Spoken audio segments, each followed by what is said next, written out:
नानक दे कर हथ राग सूही महला पहला कर तीजा। एक ओंकार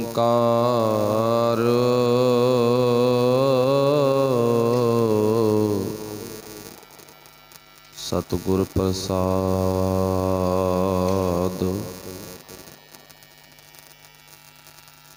आवो सजना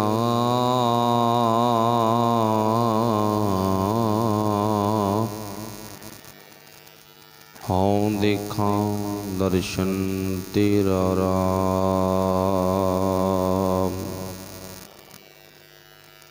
कर आपनड़ै खड़ी तका मैं मन चाऊक निराराम।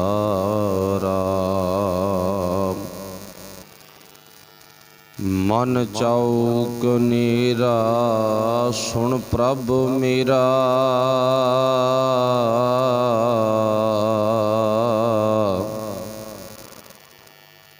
मैं तेरा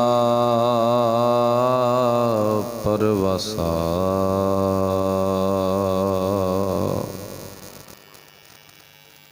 दर्शन देख भई नेह केवल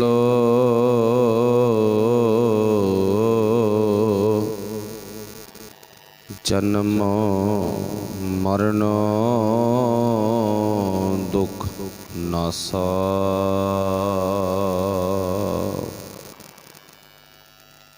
सगली जोत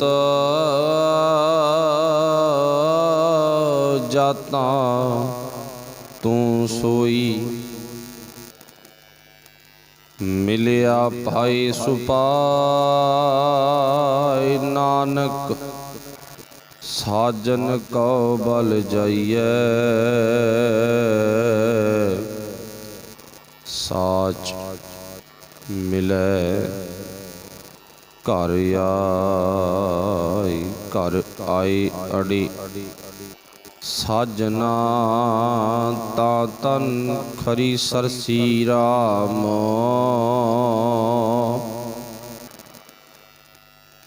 हर मोह अड़ी साच शब्द ठाकुर देख रहंसी राम।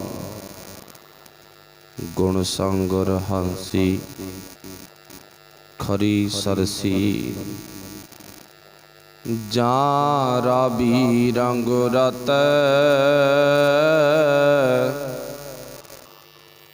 अवगुण मार। गुणी कर छाया पूरे पुरख बदाते। तस्कर मार बसी पंचैन अदल करे बिचारे।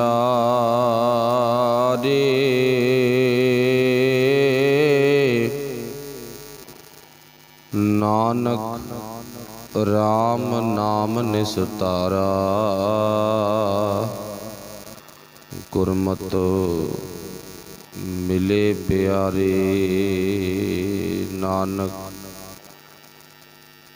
राम नाम निस्तारा। गुरमत मिले प्यारे।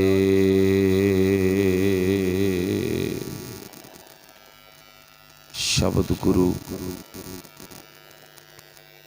साहिब श्री गुरु ग्रंथ साहिब महाराज सच्चे पातशाह जी दी पावन ते पवित्र हजूरी दे विच जुड़ बैठे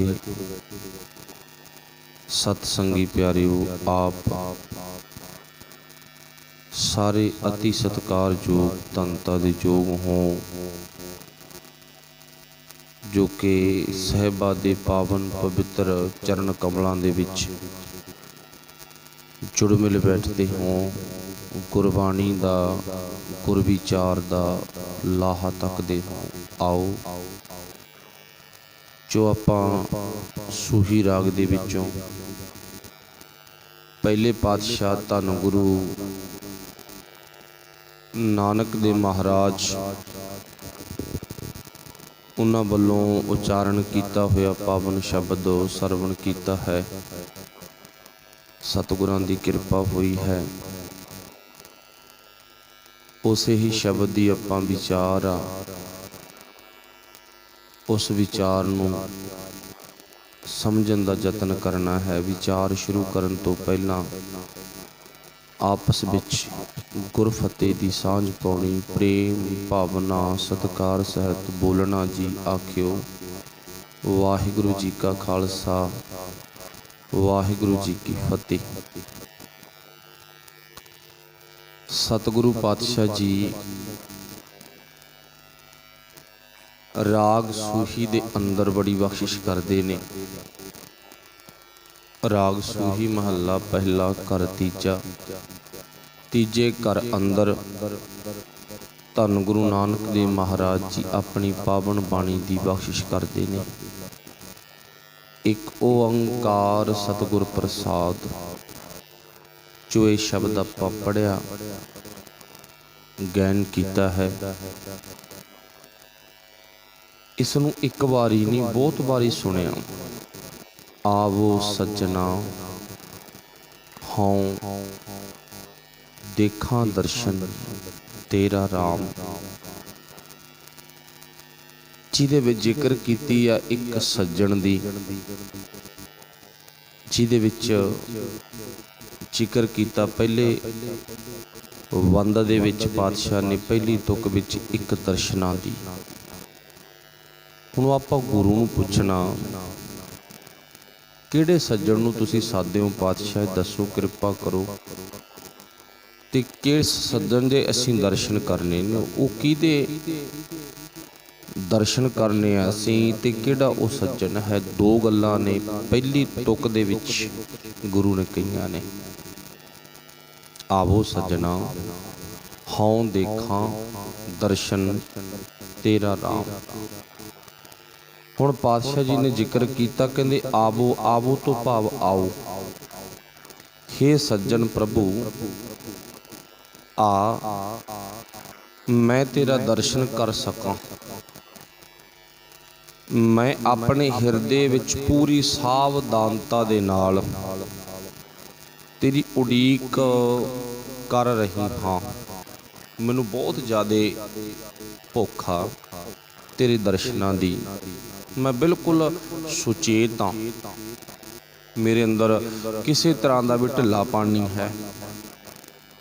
ਹਸਤੀ ਸਿਰ ਜਿਉ ਅੰਕ ਸਹੈ, ਆਹਰਣ ਜਿਉ ਸਿਰ ਦੇ, ਮਨ ਤਨ ਆਗੇ ਰੱਖ ਕੇ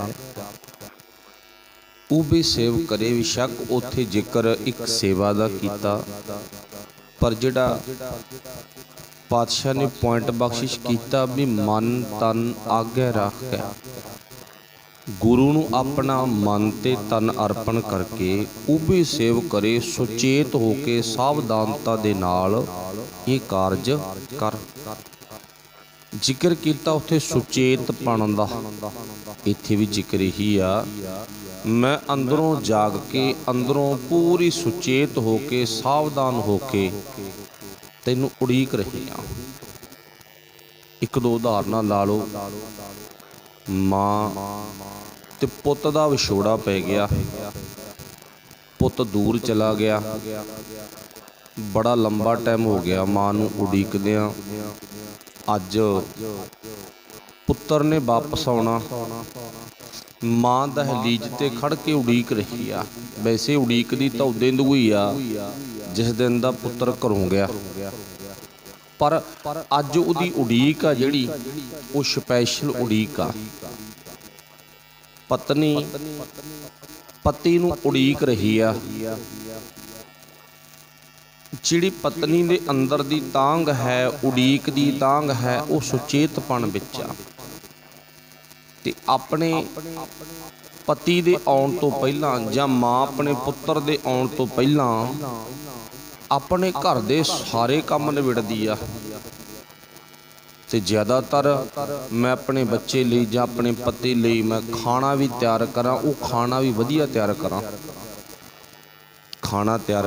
ਖਾਣਾ ਵਧੀਆ ਤਿਆਰ ਕਰਾਂ ਤੇ ਘਰ ਦੀ ਚਾਰ ਚੁਫੇਰਿਓਂ ਸਫਾਈ ਵੀ ਹੋਵੇ।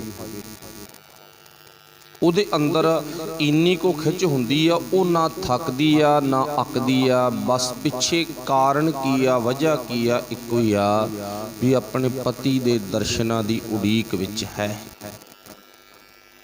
ਮਾਂ ਆਪਣੇ ਪੁੱਤ ਦੇ ਦਰਸ਼ਨਾਂ ਦੀ ਉਡੀਕ ਵਿੱਚ ਹੈ।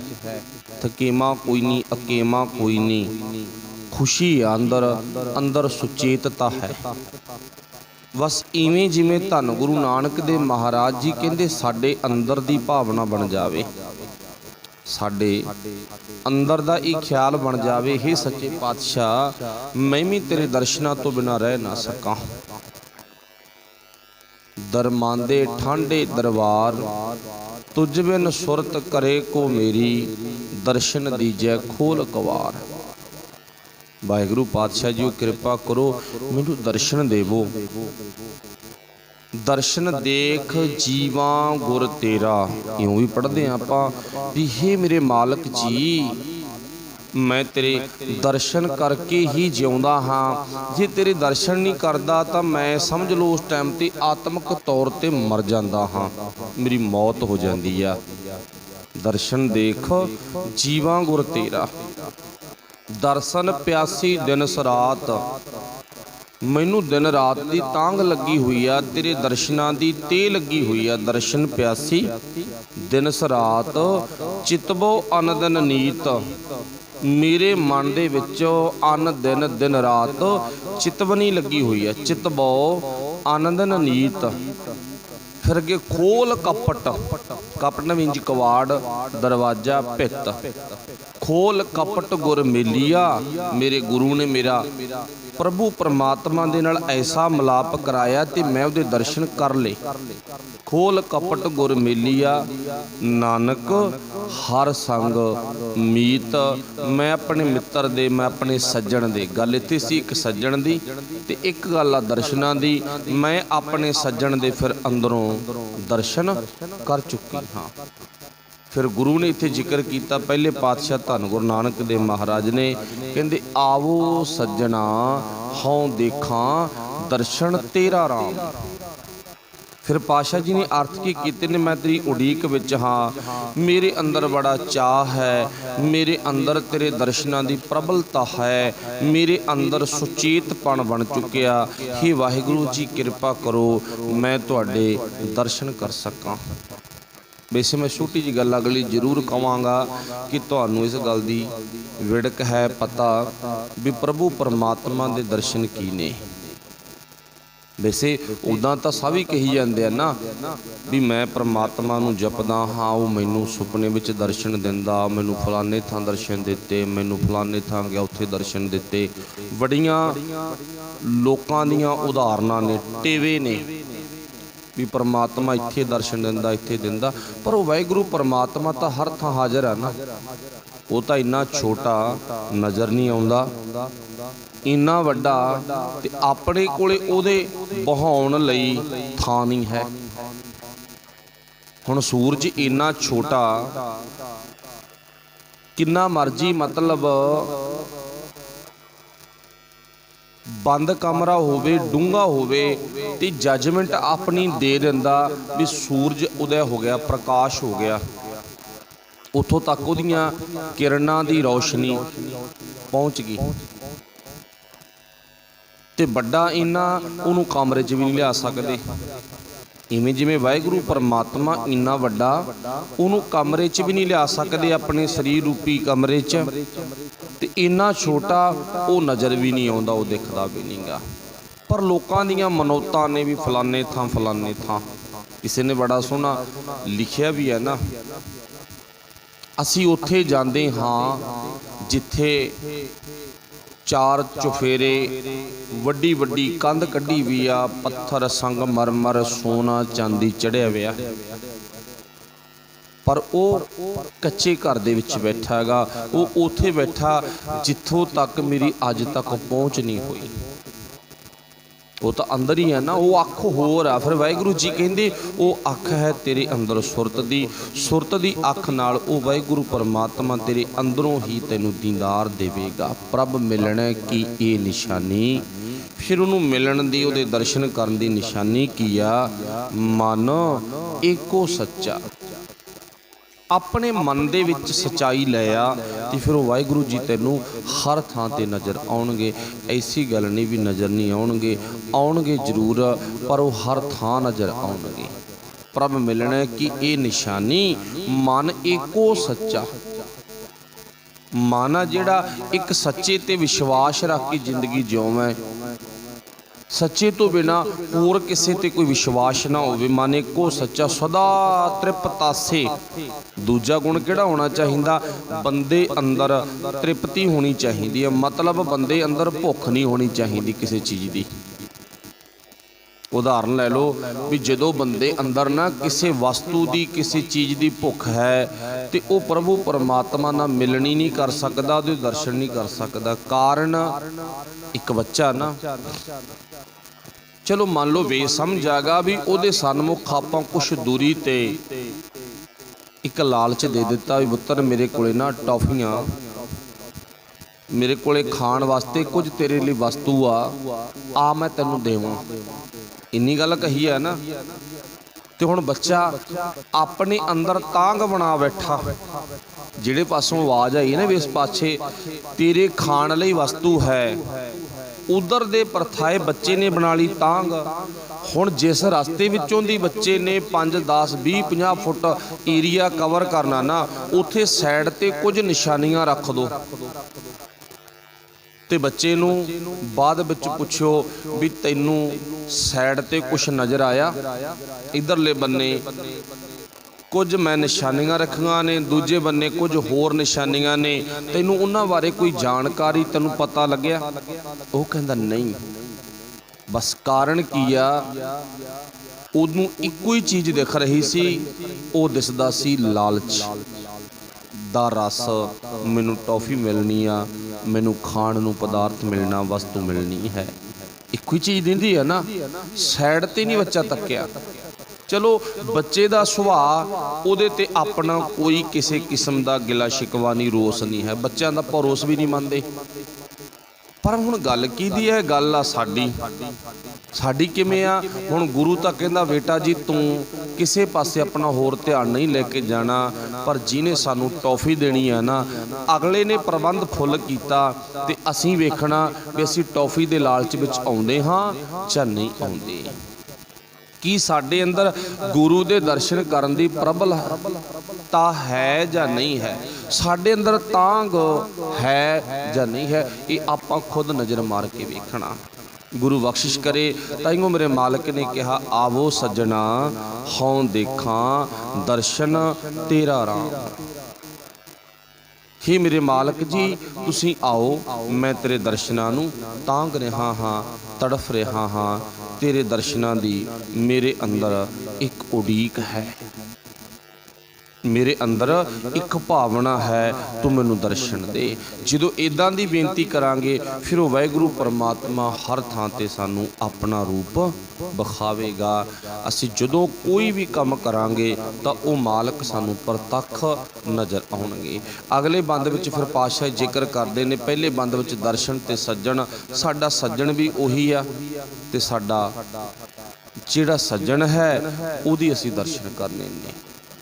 वो आपां कई बारी सज्जण दे प्रथाए गुरबाणी विचों सुनिया, सज्जण सच्चा पातशाह सिर साहां दा शाह, जिस पास बैठिया सोही है सबना दा वेसा। ये सज्जन होना चाहिदा जिन्हां दसंदड़ियां दुरमत बंझा मित्र साडड़े सेई, हौं ढुंढेदी जग सवाया जन नानक बिरले केई। सज्जण सही नाल मैं सज्जण आ होना चाहिदा, चलदिया नाल चलन जिथे लेखा मंगी है तिथे खड़ा दसन। तेरा सज्जन वो होवे जिथे तेरी जीव आत्मा का लेखा होना ना, ते उत्थे तेरा सज्जण तेरी गवाही भरे। ਤੇ ਜਿਹੜਾ ਸੱਜਣ ਗਵਾਹੀ ਤੋਂ ਭੱਜਦਾ ਨਾ, ਮੌਕੇ ਤੇ ਮੁਕਰਦਾ ਹੈ, ਉਹ ਸੱਜਣ ਨਹੀਂ ਹੈ। ਜਿਹੜਾ ਤੇਰੀ ਲੋੜ ਪੂਰੀ ਕਰੇ, ਤੇਰੇ ਬਰੋਬਰ ਖੜੇ। ਪਰ ਸਾਡੇ ਸਮਾਜ ਦੇ ਵਿੱਚੋਂ ਇਹ ਚੀਜ਼ ਹੈ ਜਿਹੜੀ ਉਹ ਨਿਕਲ ਚੁੱਕੀ ਆ। ਇੱਕ ਦੂਜੇ ਦਾ ਸਹਾਰਾ ਬਣਨਾ, ਸ਼ਾਇਦ ਦੂਜੇ ਦਾ ਸਹਾਰਾ ਬਣਨਾ ਤਾਂ ਬਹੁਤ ਦੂਰ ਦੀ ਗੱਲ ਆ। ਬੰਦਾ ਆਪਣੇ ਪਰਿਵਾਰ ਵਿੱਚ ਆਪਣੇ ਮਾਂ ਪਿਓ ਦਾ ਸਹਾਰਾ ਨਹੀਂ ਬਣਦਾ। ਕਈ ਵਾਰ ਅਜਿਹੇ ਕੇਸ ਵੀ ਆ, ਮਾਂ ਪਿਓ ਆਪਣੇ ਬੱਚਿਆਂ ਦਾ ਸਹਾਰਾ ਵੀ ਨਹੀਂ ਬਣ ਸਕਦੇ। ਤੇ ਨਹੀਂ ਬੜੀਆਂ ਮਿਸਾਲਾਂ ਨੇ ਇਸੇ ਹੀ ਸੰਸਾਰ ਦੇ ਵਿੱਚ। ਕੋਈ ਅਜਿਹੇ ਜੀਵ ਆ ਜਿਨ੍ਹਾਂ ਦੇ ਬਾਹਾਂ ਹੈ ਨਹੀਂ, ਕੋਈ ਅਜਿਹੇ ਜੀਵ ਆ ਜਿਨ੍ਹਾਂ ਦੇ ਲੱਤਾਂ ਹੈ ਨਹੀਂ। ਉਹਨਾਂ ਨੇ ਆਪਸ ਵਿੱਚ ਮਿੱਤਰਤਾ ਪਾਈ, ਵਿਸ਼ਵਾਸ ਬਣਾਇਆ। ਤੂੰ ਮੇਰੇ ਉਹ ਕੰਮ ਕਰ ਜਿਹੜੇ ਹੱਥਾਂ ਨਾਲ ਕਰਨੇ ਨੇ, ਮੈਂ ਤੇਰੇ ਉਹ ਕੰਮ ਕਰਾਂਗਾ ਜਿਹੜੇ ਪੈਰ ਨਾਲ ਕਰਨੇ ਨੇ। ਪੈਰ ਨਾਲ ਕਰਨੇ ਇੱਕ ਥਾਂ ਤੋਂ ਦੂਜੀ ਥਾਂ ਤੇ ਜਾਣਾ, ਤੈਨੂੰ ਮੈਂ ਲਿਜਾਵਾਂਗਾ, ਇਹ ਮੇਰੀ ਜ਼ਿੰਮੇਵਾਰੀ ਆ। ਮੈਨੂੰ ਵਾਹਿਗੁਰੂ ਨੇ ਪੈਰ ਦਿੱਤੇ ਆ ਨਾ, ਮੈਨੂੰ ਹੱਥ ਨਹੀਂ ਦਿੱਤੇ, ਤੇ ਤੂੰ ਮੈਨੂੰ ਉਹ ਕੰਮ ਕਰ ਜਿਹੜੇ ਹੱਥਾਂ ਨਾਲ ਕੰਮ ਕਰਨੇ ਨੇ। ਖਵਾ ਪਿਆ, ਨਵਾ ਧਵਾ, ਸਭ ਕੁਛ ਕਰ। ਇਹ ਇੱਕ ਦੂਜੇ ਦੀ ਲੋੜ ਬਣ ਗਏ। ਸਰੀਰ ਦੋ ਨੇ, ਇੱਕ ਦੇ ਹੱਥ ਨਹੀਂ, ਇੱਕ ਦੀਆਂ ਲੱਤਾਂ ਨਹੀਂ, ਪਰ ਦੋਨੇ ਇੱਕ ਦੂਜੇ ਦੀ ਮਦਦ ਕਰਨ ਲੱਗ ਗਏ। ਪਰ ਉਹਨਾਂ ਦੋਵਾਂ ਤੋਂ ਸਾਨੂੰ ਕੀ ਸਿੱਖਿਆ ਮਿਲਦੀ ਆ? ਸਾਨੂੰ ਸਿੱਖਿਆ ਮਿਲਦੀ ਆ ਵੀ ਅਸੀਂ ਵੀ ਜਿਹੜਾ ਸਾਡੇ ਵਿੱਚ ਗੁਣ ਗਾ ਉਹ ਅੱਗੇ ਦੇਈਏ, ਜਿਹੜਾ ਅਗਲੇ ਵਿੱਚ ਆ ਉਹ ਸਾਨੂੰ ਦੇਵੇ। ਮੇਰੇ ਵਿੱਚ ਆਹ ਕੁਆਲਿਟੀ ਹੈ, ਤੇਰੇ ਵਿੱਚ ਆਹ ਕੁਆਲਿਟੀ ਆ, ਆਹ ਤੂੰ ਮੈਨੂੰ ਦੇ ਦੇ, ਆਹ ਮੈਂ ਤੈਨੂੰ ਦੇ ਦਿੰਦਾ।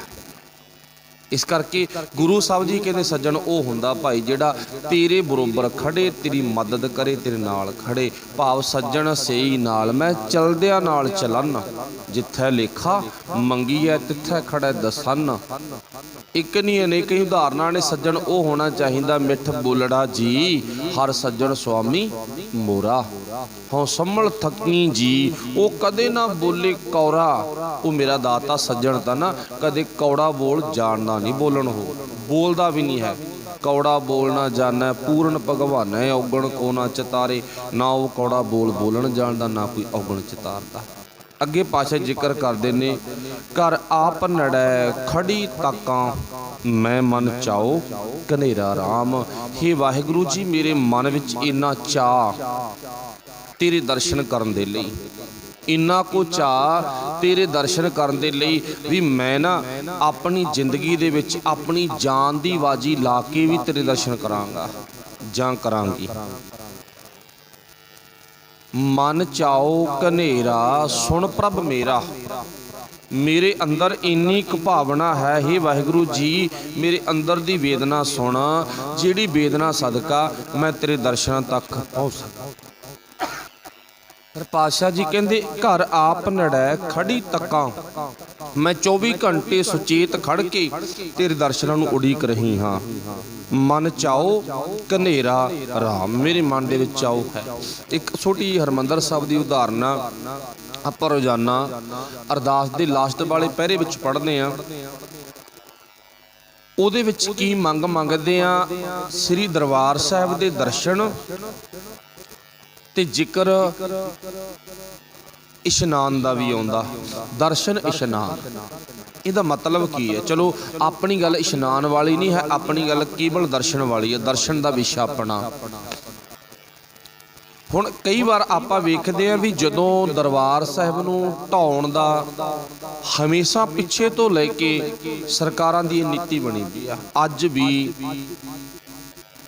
ਇਉਂ ਕਹਿ ਲਓ ਵੀ 95% ਉਹ ਲੋਕ ਨੇ ਜਿਹੜੇ ਢਾਉਣ ਦੇ ਲਈ ਤਿਆਰ ਨੇ, ਜਿਹਦੇ ਵਿੱਚ ਸਾਡੇ ਆਪਦੇ ਵੀ ਸ਼ਾਮਲ ਨੇ। ਕਦੇ ਢਹਾ ਨਹੀਂ, ਬੜਾ ਜ਼ਿਕਰ ਕੀਤਾ। ਬਾਹਰੋਂ ਦੁਰਾਨੀ ਚੜ੍ਹ ਕੇ ਆਏ, ਧਾੜ ਵੀ ਚੜ੍ਹ ਕੇ ਆਏ, ਜਰਵਾਣੇ ਚੜ੍ਹ ਕੇ ਆਏ, ਟੈਕ ਕੀਤੇ, ਬੜਾ ਕੁਛ ਹੋਇਆ। ਉਹ ਟੈਕ ਤੁਹਾਡੇ ਅੱਖਾਂ ਵਿੱਚ ਵੀ ਨੇ ਜਿਹੜੇ ਤੁਰੰਤ ਹੁਣ ਥੋੜੇ ਟਾਈਮ ਤੋਂ ਪਹਿਲਾਂ ਹੋਏ ਨੇ। ਕਦੇ ਮੱਸੇ ਰੰਗੜ ਨੇ ਅੰਦਰ ਬੇਅਦਬੀ ਕੀਤੀ, ਪਰ ਮੌਕੇ ਤੇ ਸਜ਼ਾਵਾਂ ਉਹਨਾਂ ਨੂੰ ਮਿਲੀਆਂ। ਕਦੇ ਸਰੋਵਰ ਨੂੰ ਪੂਰਿਆ ਜਾਂਦਾ ਹੈ, ਕਦੇ ਫਰਖਸ਼ੀਅਰ ਦੇ ਵਕਤ ਸਿੱਖਾਂ ਦੇ ਸਿਰਾਂ ਦੇ ਮੁੱਲ ਪਾਏ ਗਏ ਤੇ ਪਾਬੰਦੀ ਲਾਈ ਗਈ ਵੀ ਦਰਬਾਰ ਸਾਹਿਬ ਦੇ ਵਿੱਚ ਕੋਈ ਨਹੀਂ ਆਉਣਾ ਚਾਹੀਦਾ। ਹੁਣ ਇਹ ਸੋਚੋ ਵੀ ਦਰਬਾਰ ਸਾਹਿਬ ਦੇ ਵਿੱਚ ਆਉਣ ਤੋਂ ਕਿਉਂ ਰੋਕਦੇ ਆ ਲੋਕ? ਇਹ ਅੱਜ ਰੋਕਦੇ ਨੇ ਨਾ, ਇਹ ਤਾਂ ਬੜੇ ਟਾਈਮ ਤੋਂ ਰੋਕਦੇ ਨੇ ਭਾਈ। ਕਿਉਂ ਰੋਕਦੇ ਨੇ? ਕਿਉਂਕਿ ਸਿੱਖਾਂ ਨੂੰ ਇੱਥੇ ਬੈਠ ਕੇ ਨਾ ਗੁਰਦੇਵ ਪਾਤਸ਼ਾਹ ਜੀ એનર્ਜੀ ਦਿੰਦੇ ਨੇ, ਖੁਰਾਕ ਦਿੰਦੇ ਨੇ। ਤੇ ਜਿਹੜਾ ਵੀ ਹੁਣ ਇਸ ਖੁਰਾਕ ਤੋਂ ਟੁੱਟ ਗਿਆ, ਉਹ ਕਹਿੰਦੇ ਬਸ ਉਹ ਖਾਲਸਾ ਹੀ ਨਹੀਂ ਰਹਿੰਦਾ, ਉਹ ਸਿੱਖ ਨਹੀਂ ਰਹਿੰਦਾਗਾ। ਹਾਂ, ਉੱਪਰ ਕੱਪੜੇ ਭਾਵੇਂ ਪਾਈ ਰੱਖੇ, ਉਹ ਆਪਾਂ ਨੂੰ ਪਤਾ। ਜਿਹੜਾ ਗੁਰੂ ਦੇ ਭੋਜਨ ਖੁਰਾਕ ਤੋਂ, ਪੀਰੀ ਦੇ ਸਿਧਾਂਤ ਤੋਂ ਟੁੱਟ ਗਿਆ ਨਾ, ਮੀਰੀ ਦੇ ਸਿਧਾਂਤ ਤੋਂ ਟੁੱਟ ਗਿਆ, ਉਹਦੀ ਜ਼ਿੰਦਗੀ ਬਰਬਾਦ ਹੈ। ਤੇ ਗੁਰੂ ਮੀਰੀ ਦੇ ਗੁਣ ਵੀ ਦਿੰਦਾ ਤੇ ਗੁਰੂ ਪੀਰੀ ਦੇ ਗੁਣ ਵੀ ਦਿੰਦਾਗਾ। ਗੁਰੂ ਅਕਾਲ ਤਖਤ ਸਾਹਿਬ ਦੀ ਜੋ ਬਖਸ਼ਿਸ਼ ਆ ਸਾਡੇ ਵਿਚਕਾਰ, ਗੁਰੂ ਅਕਾਲ ਤਖਤ ਸਾਹਿਬ ਤੋਂ ਸਾਨੂੰ ਸੰਦੇਸ਼ ਵੀ ਦਿੰਦਾ ਤੇ ਗੁਰੂ ਭਗਤੀ ਦਾ ਪ੍ਰਤੀਕ ਮੀਰੀ ਤੇ ਅੰਦਰੋਂ ਸਾਨੂੰ ਰੂਹਾਨੀਅਤ ਗਿਆਨ ਵੀ ਦਿੰਦਾਗਾ। ਕਹਿੰਦੇ ਜੇ ਇਹਨਾਂ ਨੂੰ ਇੱਥੋਂ ਪਾਸੇ ਕੀਤਾ ਜਾਵੇ ਨਾ, ਬਸ ਫਿਰ ਤਾਂ ਆਪਾਂ ਜਿੱਤ ਗਏ ਇਹਨਾਂ ਨੂੰ। ਮਤਲਬ ਕਹਿਣ ਤੋਂ ਭਾਵ ਇੱਥੇ ਬੈਠ ਕੇ ਜੋ ਕੁਝ ਸੁਣੀਦਾ, ਜੋ ਪੜ੍ਹੀਦਾ, ਜੋ ਵਿਚਾਰੀਦਾ, ਉਹ ਸਾਡੀ ਖੁਰਾਕ ਆ। ਤੇ ਬੰਦੇ ਨੂੰ ਕਮਜ਼ੋਰ ਕਰਨਾ ਹੋਵੇ, ਉਹਨੂੰ ਖੁਰਾਕ ਨੂੰ ਤੋੜ ਦਿੱਤਾ ਜਾਂਦਾਗਾ। ਹੁਣ ਜੇਲ੍ਹਾਂ ਦੇ ਵਿੱਚ ਡੱਕੇ ਹੋਏ, ਉਮਰ ਭਰ ਦੀਆਂ ਬੰਦ ਕੀਤੀਆਂ ਹੋਈਆਂ ਨਾ ਕੈਦਾਂ, ਉਹਨਾਂ ਨੂੰ ਸਜ਼ਾਵਾਂ ਸੁਣਾਈਆਂ ਹੋਈਆਂ ਨੇ, ਉਹਨਾਂ ਨੂੰ ਚੰਗੇ ਭੋਜਨ ਨਾਲੋਂ ਤੋੜਿਆ ਜਾਂਦਾ ਵੀ ਹੌਲੀ ਹੌਲੀ ਤੜਫ ਕੇ ਆਪ ਹੀ ਮਰ ਜਾਣਗੇ। ਉਹਨਾਂ ਨੂੰ ਸਹੀ ਖੁਰਾਕ ਨਹੀਂ ਦਿੱਤੀ ਜਾਂਦੀ। ਕਈ ਵਾਰ ਮਤਰੇਈ ਮਾਂ ਦਾ ਵੀ ਇਹ ਸੁਭਾਅ ਹੁੰਦਾ, ਭਾਵ ਆਪਣੇ ਜਿਹੜਾ ਪੁੱਤਰ ਆ ਨਾ, ਮਤਰੇਈ ਮਾਂ ਦਾ ਦੂਸਰੀ ਭੈਣ ਦਾ ਬੱਚਾ ਸੀ, ਉਹਨੂੰ ਸਹੀ ਖੁਰਾਕ ਨਹੀਂ ਦਿੰਦੀਗੀ, ਉਹਨੂੰ ਅਸਲੀ ਖੁਰਾਕ ਨਾਲੋਂ ਤੋੜੀ ਰੱਖਦੀ ਆ। ਕਾਰਨ ਕੀ ਹੁੰਦਾ? ਕਿਤੇ ਮੇਰੇ ਪੁੱਤ ਨਾਲੋਂ ਅੱਗੇ ਨਾ ਲੰਘ ਜੇ। ਬਸ ਇਹੀ ਸਾਡੇ ਸੰਸਾਰ ਦੇ ਵਿੱਚ ਚਾਲ ਬਾਜ਼ਾਂ ਦੀ ਇੱਕ ਚਾਲ ਆ ਵੀ ਸਿੱਖ ਨੂੰ ਉਹ ਰੂਹਾਨੀਅਤ ਗਿਆਨ ਨਾਲੋਂ ਤੇ ਪੀਰੀ ਸ਼ਕਤੀ ਦੇ ਸਿਧਾਂਤ ਨਾਲੋਂ ਤੋੜ ਦਿੱਤਾ ਜਾਵੇ। ਪਰ ਜਿਹੜੀ ਗੱਲ ਆਪਣੀ ਆ, ਸਿੱਖਾਂ ਅੰਦਰ ਕਿੰਨਾ ਜਜ਼ਬਾ, ਸਖਤ ਪਹਿਰੇ ਲੱਗੇ ਹੋਏ ਆ। ਤੇ ਗੁਰੂ ਦੇ ਪਿਆਰੇ ਸਿੱਖ ਨਾ ਆਪਣੀ ਜਾਨ ਤਲੀ ਤੇ ਧਰ ਕੇ ਤੇ ਚੌਥੇ ਪਾਤਸ਼ਾਹ ਧੰਨ ਗੁਰੂ ਰਾਮਦਾਸ ਮਹਾਰਾਜ ਦੇ ਵਿਹੜੇ ਵਿੱਚ ਜਾ ਕੇ ਨਮਸਕਾਰ ਕਰਕੇ, ਸੇਵਾ ਕਰਕੇ, ਗੁਰੂ ਅੱਗੇ ਅਰਦਾਸ ਬੇਨਤੀ ਕਰਕੇ, ਦਰਸ਼ਨ ਕਰਕੇ ਵਾਪਸ ਮੁੜ ਆਉਂਦੇ ਨੇ। ਕਈ ਵਾਰ ਦਰਸ਼ਨ ਕਰਨ ਗਏ ਮੌਤ ਵੀ ਹੋ ਜਾਂਦੀ ਆ। ਦੇਖੋ ਗੁਰੂ ਦਾ ਦਰਸ਼ਨ ਕਿੰਨਾ ਮਹਿੰਗਾ ਪੈ ਗਿਆ ਵੀ ਜੇ ਗੁਰੂ ਦਾ ਦਰਸ਼ਨ ਕਰਨਾ ਨਾ ਤਾਂ ਮਰਨਾ ਵੀ ਪੈ ਸਕਦਾ, ਉਹ ਤੇਰੀ ਮਰਜ਼ੀ ਆ ਆਉਣਾ ਜਾਂ ਨਹੀਂ ਆਉਣਾ। ਤੇ ਸੱਚ ਜਾਣਿਓ, ਇਹਨਾਂ ਭੈੜੇ ਹਾਲਾਤਾਂ ਵਿੱਚ ਗੁਰੂ ਦੇ ਸਿੱਖ ਨੇ ਗੁਰੂ ਦਾ ਲੜ, ਗੁਰੂ ਦਾ ਪੱਲਾ ਨਹੀਂ ਛੱਡਿਆ। ਇੱਕ ਸੱਚੀ ਜੀ ਗੱਲ ਅੱਜ ਦੇ ਸਮੇਂ ਵਿੱਚ ਮੈਂ ਜ਼ਰੂਰ ਕਹਾਂਗਾ, ਕਿਉਂਕਿ ਉਹ ਕਹਿਣੀ ਬਣਦੀ ਆ। ਅੱਜ ਕੇਵਲ ਬਿਰਲੇ ਥਾਵਾਂ ਨੂੰ ਛੱਡ ਕੇ ਹਰ ਇੱਕ ਗੁਰਦੁਆਰਾ ਚਾਲਬਾਜ਼ਾਂ ਨੇ ਵਿਹਲਾ ਕਰਤਾ। ਜੇ ਨਹੀਂ ਕੀਤਾ ਨਿਗਾਹ ਮਾਰ ਲਓ, ਦੱਸ ਦਿਓ। ਇਸ ਵੇਲੇ ਜਾ ਕੇ ਗੁਰੂ ਘਰਾਂ ਦੀ ਇਨਕੁਆਇਰੀ ਕਰੋ, ਤੁਹਾਨੂੰ ਕਿਤੇ ਬਹੁਤੀ ਸੰਗਤ ਨਹੀਂ ਮਿਲੂ। 1 2 3 5 ਬੰਦੇ ਬਸ, ਉਹ ਵੀ ਆਏ ਗਏ, ਮੱਥਾ ਟੇਕਿਆ, ਪਤਾਸਾ ਲਿਆ, ਗਏ। ਕਿਉਂ? ਕਾਰਨ ਕੀ ਆ? ਉਹ ਕਹਿੰਦੇ ਕਰੋਨਾ ਦੇ ਨਾਂ ਤੇ ਇੰਨਾ ਡਰਾ ਦਿਓ ਵੀ ਇਕੱਠੇ ਨਾ ਹੋ ਸਕਣ, ਇਹ ਗੱਲ ਹੀ ਖਤਮ। ਬਸ ਅਗਲੇ ਨੇ ਚਾਲ ਖੇਡ ਲਈ, ਆਪਾਂ ਮੰਨ ਗਏ, ਆਪਾਂ ਇਕੱਠੇ ਹੋਣੋਂ ਹਟ ਗਏ, ਗੱਲ ਖਤਮ ਆ। ਤੇ ਕਦੇ ਉਹ ਵਕਤ ਸੀ ਵੀ ਜੇ ਤੁਸੀਂ ਇੱਥੇ ਦਰਸ਼ਨ ਕਰਨਾ ਹੈ ਤੁਹਾਨੂੰ ਵੱਢ ਦਾਂਗੇ। ਅੱਜ ਕਿਸੇ ਨੇ ਇਹ ਤਾਂ ਨਹੀਂ ਲਿਖ ਕੇ ਲਾਇਆ ਵੀ ਤੁਹਾਨੂੰ ਵੱਢਾਂਗੇ, ਉਹ ਤਾਂ ਮਰਜ਼ੀ ਆਪਣੀ ਆ ਵੀ ਆਉਣਾ ਜਾਂ ਨਹੀਂ ਆਉਣਾ, ਸੀ ਆਉਣੋਂ ਹਟ ਗਏ। ਪਰ ਸੋਚਣ ਵਾਲੀ ਵਿਚਾਰ ਇਹ ਆ ਵੀ ਗੁਰੂ ਦੇ ਸਿੱਖਾਂ ਅੰਦਰ ਕਿੱਡਾ ਜਜ਼ਬਾ ਗੁਰੂ ਦੇ ਦਰਸ਼ਨ ਕਰਨ ਦਾ। ਉਹ ਆਉਂਦੇ ਨੇ, ਦਰਸ਼ਨ ਕਰਦੇ ਨੇ, ਬਾਣੀ ਪੜ੍ਹਦੇ ਆ, ਗੁਰੂ ਰਾਮਦਾਸ ਮਹਾਰਾਜ ਦੇ ਘਰ ਦੀ ਸੇਵਾ ਕਰਦੇ ਨੇ, ਸਖਤ ਪਹਿਰਿਆਂ ਵਿੱਚੋਂ ਦੀ ਲੰਘ ਜਾਂਦੇ ਨੇ। ਹੋਰ ਇੱਥੋਂ ਤੱਕ ਭਾਈ ਤਾਰਾ ਸਿੰਘ ਵਰਗੇ ਆਉਂਦੇ ਨੇ, ਹੱਥ ਵਿੱਚ ਜੋਤ ਲਿਆਉਂਦੇ ਨੇ। ਮਾਫ ਕਰਨਾ, ਉੱਥੇ ਜੋਤ ਦਾ ਪੱਖ ਆ ਜਿਹੜਾ, ਉਹ ਇੱਕ ਅਲੱਗ ਵਿਸ਼ਾ।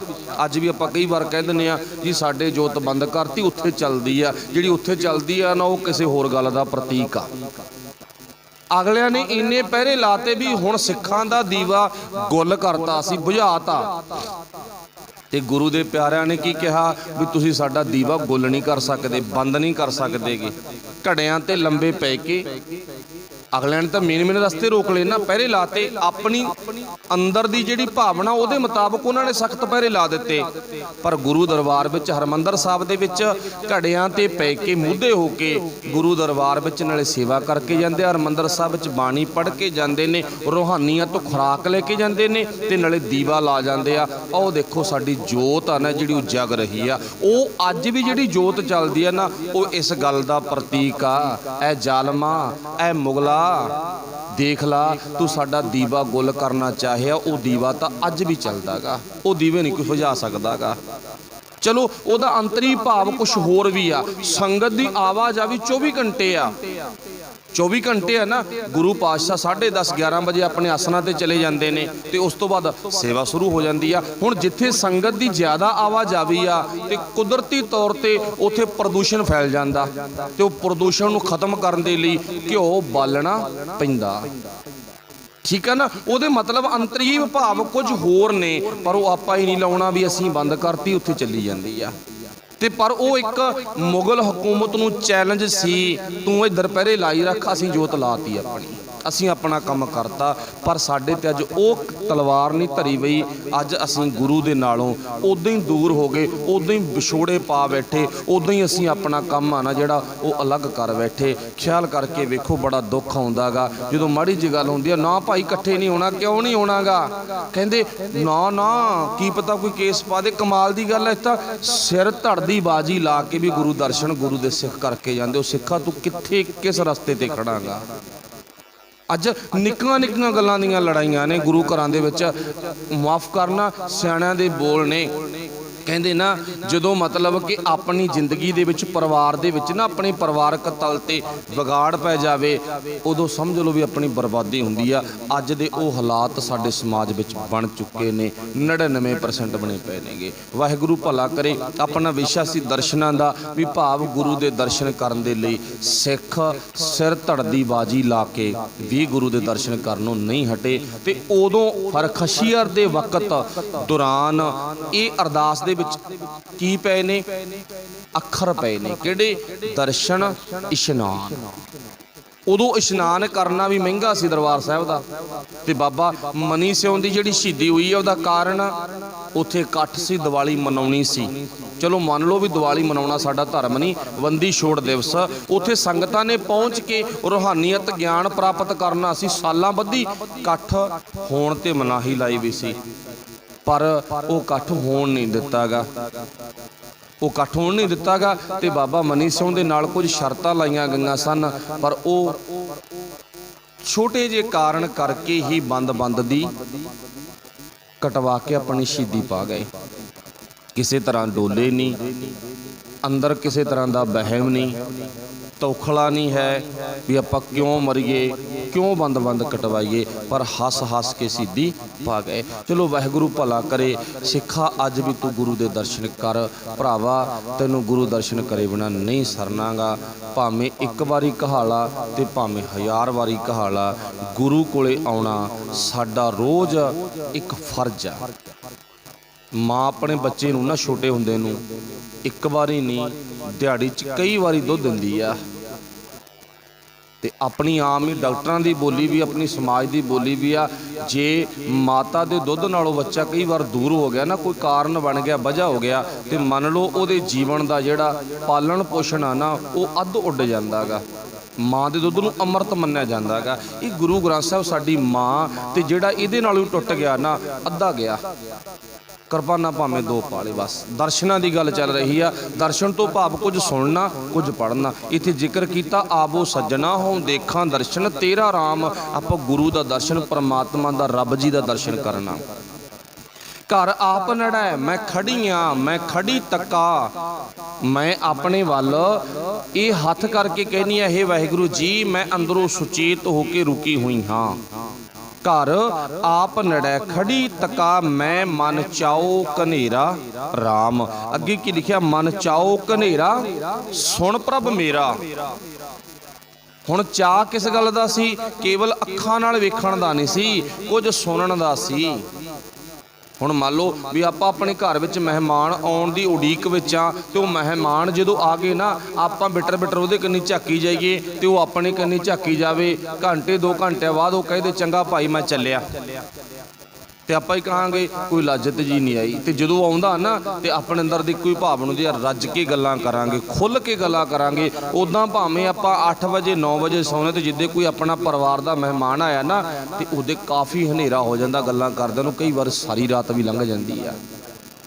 ਬਸ ਗੁਰੂ ਕੋਲੇ ਆਏ ਆ ਨਾ, ਤੇ ਗੁਰੂ ਦੇ ਕੇਵਲ ਦਰਸ਼ਨ ਨਹੀਂ ਕਰਨੇ, ਬਿਟਰ ਬਿਟਰ ਝਾਕ ਕੇ ਨਹੀਂ ਮੁੜਨਾ। ਪਾਤਸ਼ਾਹ ਜੀ ਕਹਿੰਦੇ ਕੁਝ ਸੁਣਨਾ ਵੀ ਆ ਤੇ ਕੁਝ ਬੋਲਣਾ ਵੀ ਆ, 2 ਕੰਮ ਕਰਨੇ ਪੈਣਗੇ। ਇੱਥੇ ਲਿਖਿਆ ਕੀ ਹੈ ਪਾਤਸ਼ਾਹ ਨੇ, ਮਨ ਚਾਓ ਘਨੇਰਾ, ਕਿਸ ਗੱਲ ਦਾ? ਸੁਣ ਪ੍ਰਭ ਮੇਰਾ। ਮੈਂ ਮੇਰੇ ਵਾਹਿਗੁਰੂ ਜੀ ਦੀ ਗੱਲ ਸੁਣ ਰਹੀ ਹਾਂ। ਮਨ ਚਾਓ ਘਨੇਰਾ, ਸੁਣ ਪ੍ਰਭ ਮੇਰਾ, ਮੈਂ ਤੇਰਾ ਪਰਵਾਸਾ। ਹੇ ਵਾਹਿਗੁਰੂ ਜੀ, ਤੂੰ ਹੀ ਮੇਰੀ ਜ਼ਿੰਦਗੀ ਦਾ ਸਭ ਤੋਂ ਵੱਡਾ ਆਸਰਾ ਹੈ। ਤੂੰ ਅੱਗੇ ਦਰਸ਼ਨ ਦੇਖ ਭਈ ਨਹਿ ਕੇਵਲ ਜਨਮ ਮਰਨ ਦੁੱਖ ਨਾਸਾ। ਤੇਰੇ ਦਰਸ਼ਨ ਕਰਕੇ ਫਿਰ ਮੈਂ ਤੇਰੇ ਨਾਲ ਗੱਲਾਂ ਕਰਕੇ ਤੈਨੂੰ ਕੁਝ ਗੱਲਾਂ ਸੁਣਾਈਆਂ, ਤੇ ਕੁਝ ਤੈਥੋਂ ਮੈਂ ਸੁਣੀਆਂ, ਕੁਝ ਸਿੱਖਿਆ, ਕੁਝ ਮੈਂ ਹੋਰਾਂ ਨੂੰ ਵੀ ਸਿਖਾਉਣ ਦਾ ਯਤਨ ਕੀਤਾ। ਇਹ ਕੁਛ ਕੀਤਾ ਨਾ, ਫਿਰ ਕੀ ਆ?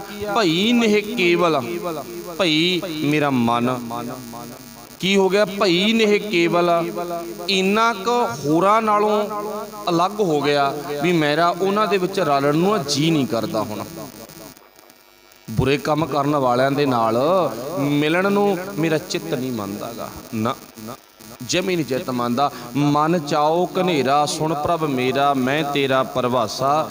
ਅੱਗੇ ਦਰਸ਼ਨ ਦੇਖ ਭਈ ਨਹਿ ਕੇਵਲ, ਨਹਿ ਕੇਵਲ ਤੋਂ ਭਾਵ ਅਲੱਗ ਹੋਣਾ।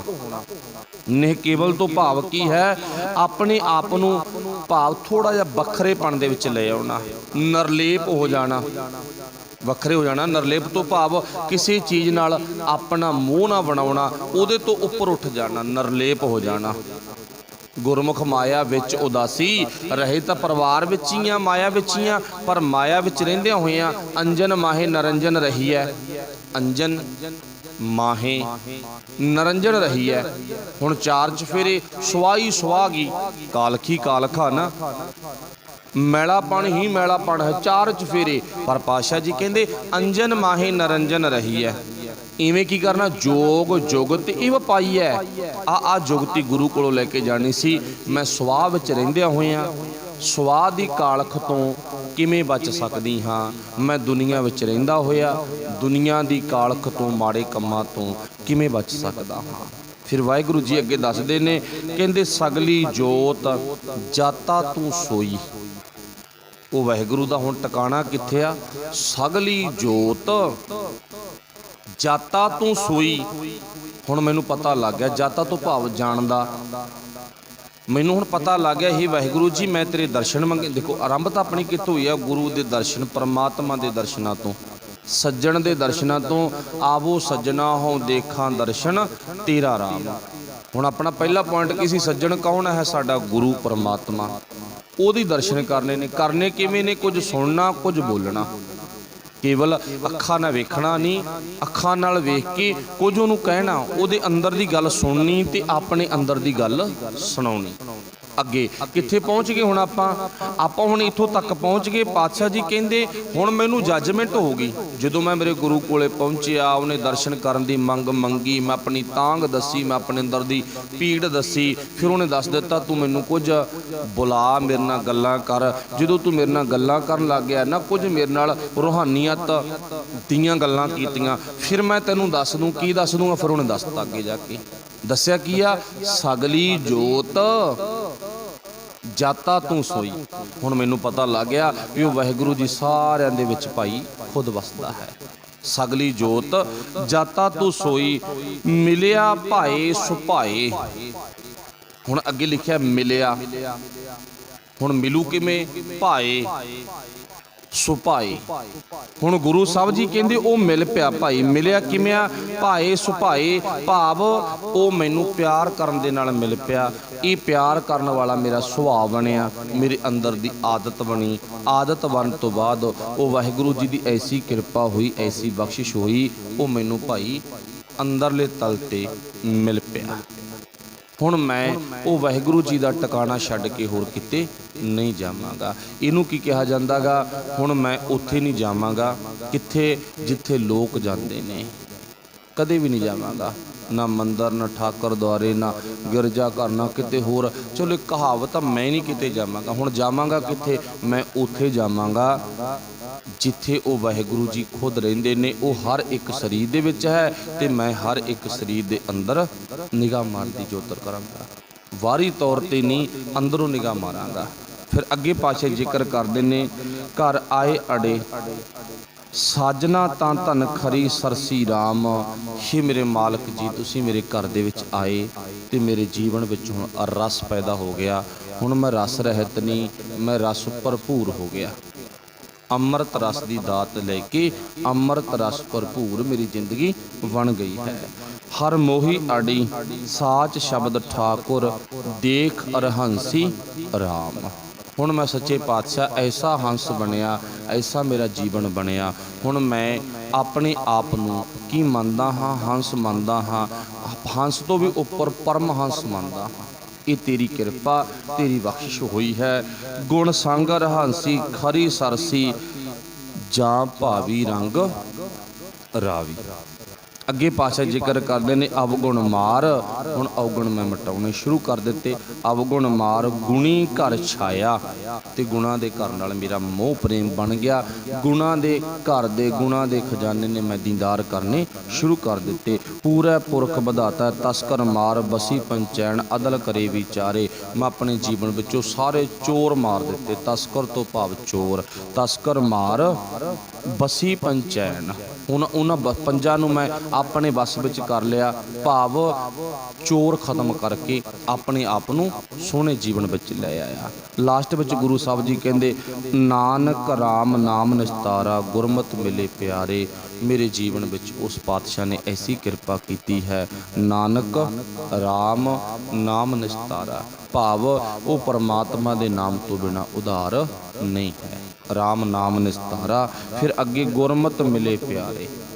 ਗੁਰੂ ਦੀ ਮੱਤ ਸਦਕਾ ਮੈਨੂੰ ਗੁਰੂ ਦੇ ਪਿਆਰੇ ਮਿਲ ਪਏ, ਤੇ ਗੁਰੂ ਦੇ ਪਿਆਰੇ ਮਿਲਣ ਕਰਕੇ ਮੈਂ ਸਾਰਿਆਂ ਵਿੱਚ ਇੱਕ ਅਕਾਲ ਪੁਰਖ ਵਾਹਿਗੁਰੂ ਜੀ ਦੀ ਅਗੰਮੀ ਜੋਤ ਨੂੰ ਚੱਲਦੇ ਵੇਖਿਆ।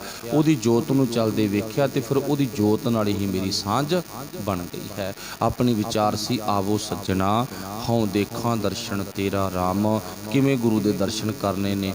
ਉਹ ਕਿਹੜਾ ਗੁਰੂ ਦਾ ਦਰਸ਼ਨ ਹੈ ਜਿਹੜਾ ਕਰਕੇ ਸਾਡੇ ਜੀਵਨ ਦਾ ਉਧਾਰ ਹੁੰਦਾ? ਆਪਾਂ ਥੋੜ੍ਹਾ ਥੋੜ੍ਹਾ ਪੱਖ ਸੰਖੇਪ ਗੁਰੂ ਦੀ ਪਾਵਨ ਬਾਣੀ ਦੀ ਵਿਚਾਰ ਤੇ ਇਤਿਹਾਸ ਦੀ ਵਿਚਾਰ ਕੀਤੀ ਆ। ਵਿਚਾਰ ਕਰਦਿਆਂ ਤੋਂ ਬੜੀਆਂ ਭੁੱਲਾਂ ਰਹਿ ਜਾਂਦੀਆਂ ਨੇ। ਗੁਰੂ ਤੇ ਗੁਰੂ ਕੀ ਸੰਗਤ ਬਖਸ਼ਣਯੋਗ ਹੈ। ਸਭ ਦਾ ਧੰਨਵਾਦ ਜੀ। ਵਾਹਿਗੁਰੂ ਜੀ ਕਾ ਖਾਲਸਾ, ਵਾਹਿਗੁਰੂ ਜੀ ਕੀ ਫਤਿਹ। ਰਾਮ ਕਲੀ